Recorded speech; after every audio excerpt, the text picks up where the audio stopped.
শুভ দুপুর বন্ধুরা। দেখো এই যে রান্না হচ্ছে, ডাল সেদ্ধ করলাম। আজকে একটু দেরি হয়ে গেছে, দেরি সব দিনই হয়, কিন্তু অলমোস্ট রান্নাগুলো কমপ্লিট হয়ে যায়।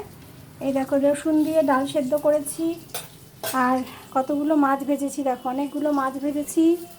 আর এই দেখো বাঁধাকপির বড়া, বাঁধাকপির বড়া হচ্ছে, এই দিয়ে দুপুরটা আজকে খাবো।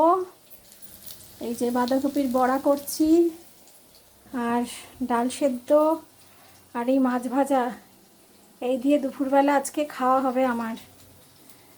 আর মন মেজাজ ভালো নেই, কী কারণে ভালো নেই 2-3 দিন পরে তোমাদের সাথে আবার শেয়ার করব।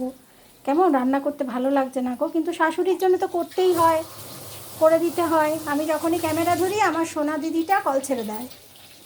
হ্যাঁ ঠিক আছে, তোমাদের তো সবার খাওয়া হয়ে গেছে তাই না? আমার কিছু হয়নি জানো, ভালো লাগছে না। কেন মন খারাপ? সব তোমাদের কাছে গল্প করব।